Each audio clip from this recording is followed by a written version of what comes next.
Next topic discuss करेंगे हम लोग इस चैप्टर के अंदर, what is air made up of, मतलब हवा किन किन चीज़ों से मिलके बना होता है। तो ध्यान रहे, हवा मतलब कि जो हम लोगों के आसपास हवा है ये बहुत सारी चीज़ों से मिलके बना है। मतलब कि इस हवा में बहुत सारी चीज़ें हैं जो कि आपको देखने को मिल सकता है। जैसे पहला इसमें आपको देखने को मिलेगा वाटर वेपर हवा में दूसरा चीज़ देखने को मिलेगा ऑक्सीजन, तीसरा चीज़ इसमें मिलेगा नाइट्रोजन, चौथा मिलेगा कार्बन डाइऑक्साइड और पांचवा मिलेगा डस्ट एंड स्मोक। तो ये 5 ऐसे अलग अलग चीज़ें हैं जो कि हवा में जनरली हम लोगों को देखने को मिल जाता है, ठीक ना। उसके बाद फिर हमारा नया टॉपिक स्टार्ट होगा, लेकिन फिलहाल अभी आप ये जानिए कि हवा में मेनली कितने चीज़ मिले हुए हैं, 5 चीज़। पहला वाटर वेपर, दूसरा ऑक्सीजन, तीसरा नाइट्रोजन, चौथा कार्बन डाइऑक्साइड और पांचवा डस्ट एंड स्मोक। ठीक है, तो अब इन पांचों के बारे में एक एक करके जानकारी हम लोग ले लेते हैं। चलिए शुरू किया जाए। सबसे पहला यहाँ पे पॉइंट लिखा हुआ है कि air is a mixture of many gases. देखिए बहुत सारे बच्चे ना क्या समझते हैं कि हवा मतलब केवल ऑक्सीजन, नहीं, ये बिल्कुल गलत बात है। हवा का मतलब होता है बहुत सारे गैसेस का मिक्सचर, मतलब बहुत सारे गैस इसमें मिले हुए हैं तब जाकर हमारा एयर बना हुआ है।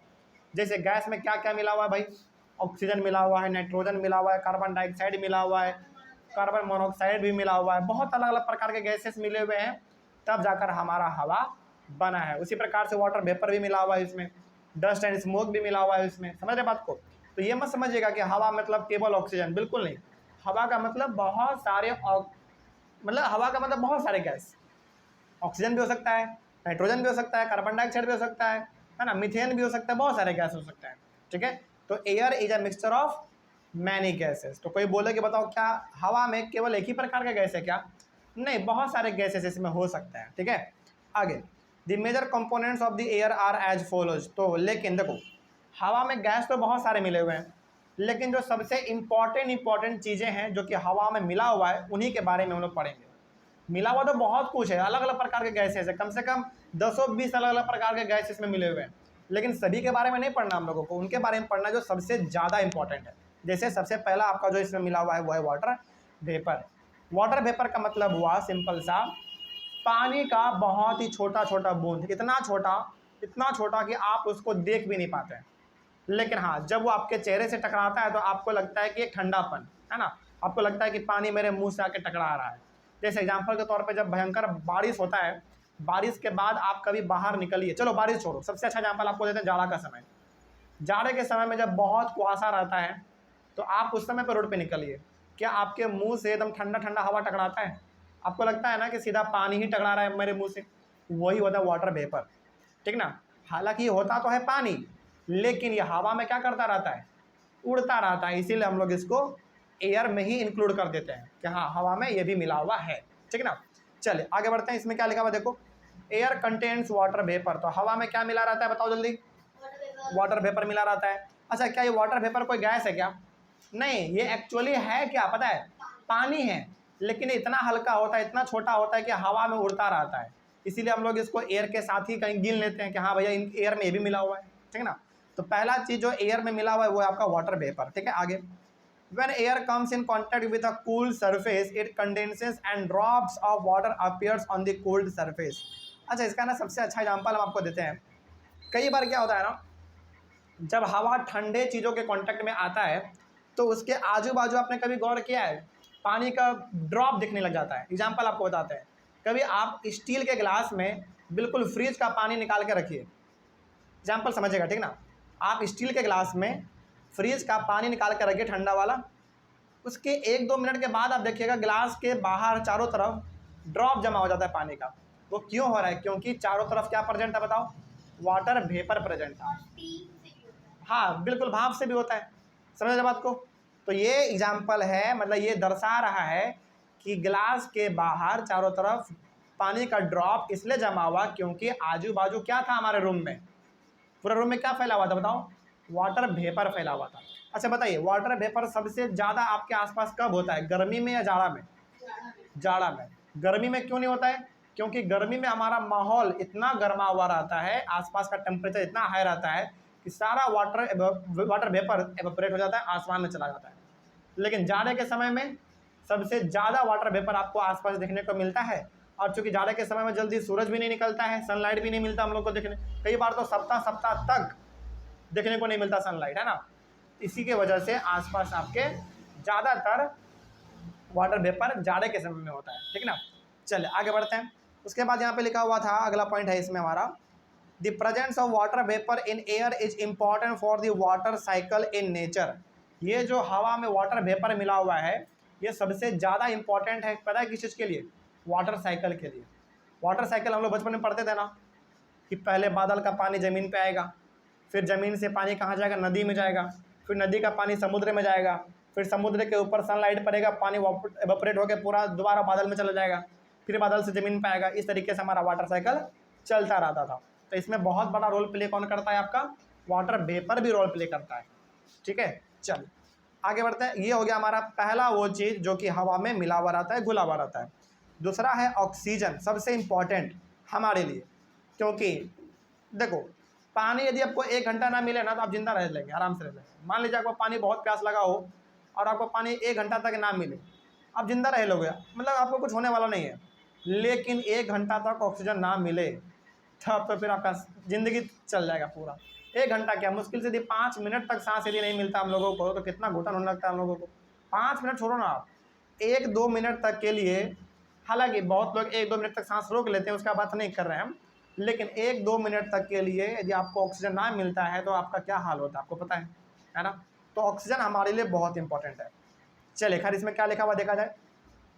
Oxygen present in air helps in the burning of different materials. अच्छा एक बात बताइए, जब भी हम लोग कोई चीज़ जलाते हैं वो क्यों जलता है बताओ? इसलिए जलता है क्योंकि हमारे आसपास क्या प्रेजेंट है पता है? ऑक्सीजन प्रेजेंट है। और किसी भी चीज़ को जलने में मदद कौन करता है? ऑक्सीजन ही करता है। तो ऑक्सीजन हम लोगों को बहुत तरीके से मदद करता है, सांस लेने में भी मदद करता है, चीज़ों को जलाने में भी मदद करता है, अलग अलग चीज़ों में ऑक्सीजन हम लोगों को हेल्प करता है, ठीक है। आगे, oxygen which constitutes about 21% of air is used by plants and animals directly for respiration।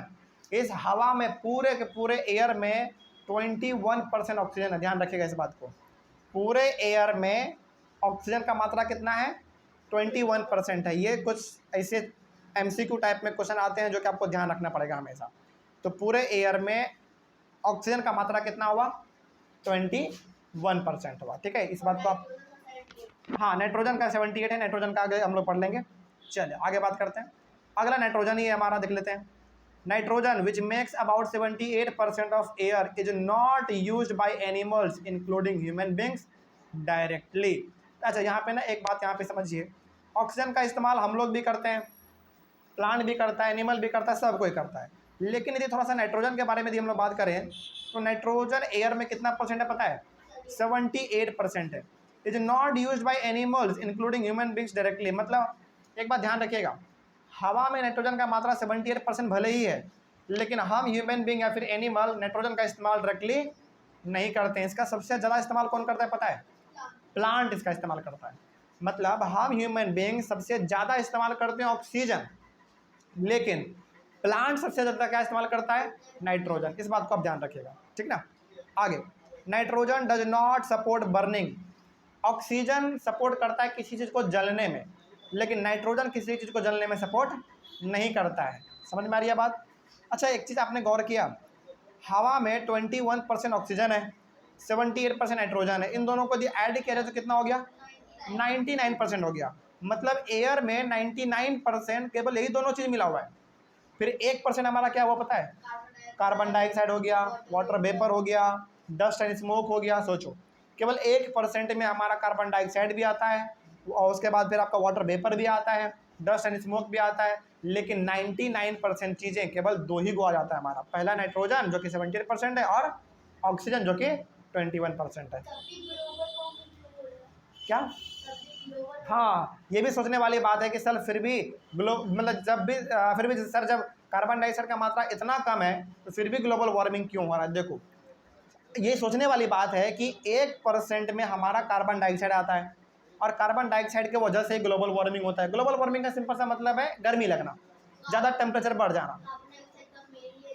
हाँ मतलब एक तरीके से ग्लोबल वार्मिंग का मतलब हो गया आपके आसपास का टेम्परेचर क्या कर जाना, बढ़ जाना। सोचो 1% में आपका आता कार्बन डाइऑक्साइड, इसके बावजूद इतना गर्मी लगता है। सोचो वही यदि 5-6% हो गया कार्बन डाइऑक्साइड का मात्रा इन्वायरमेंट में, सोचो हमारा फिर क्या हाल होगा। हम लोग तो बैठे बैठे जल के खत्म हो जाएंगे।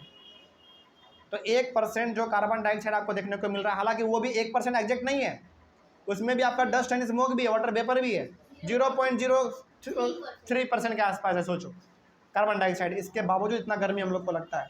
जिस दिन 1% हो गया या फिर 2%, 3% कार्बन डाइऑक्साइड का मात्रा हो गया, उस दिन हम लोग जल के खाक हो जाएंगे। इसीलिए कहा जाता है प्लांट लगाओ। क्यों कहा जाता है? क्योंकि प्लांट इस्तेमाल क्या करता है, कार्बन डाइऑक्साइड इस्तेमाल करता है। प्लांट कम रहेगा तो कार्बन डाइऑक्साइड को इस्तेमाल कौन करेगा भाई? कोई नहीं करेगा। तो उसका भुगतना किसको पड़ेगा? फिर हम लोग को भुगतना पड़ेगा। लेकिन इसीलिए कहा जाता है ना कि प्लांट लगाओ। प्लांट लगाओगे तभी जाकर प्लांट क्या इस्तेमाल करेगा, कार्बन डाइऑक्साइड इस्तेमाल करेगा, और आसपास गर्मी बहुत कम रहेगा, इसीलिए कहा जाता है। ठीक है, खैर आगे बढ़ते हैं। तो ये हो गया हमारा नाइट्रोजन के बारे में। अगला हमारा है कार्बन डाइऑक्साइड। एक काम करते हैं हम लोग, ये टॉपिक थोड़ा सा बड़ा है तो हम लोग इसको 2 पार्ट में डिवाइड कर लेंगे। तो कार्बन डाइऑक्साइड के बारे में और डस्ट एंड स्मोक के बारे में हम लोग अपने अगले वाले क्लास में डिस्कस कर लेंगे। कोई दिक्कत नहीं है यहाँ तक समझने में। चलिए मिलते हैं हम लोग अपने अगले क्लास में। Thank you very much.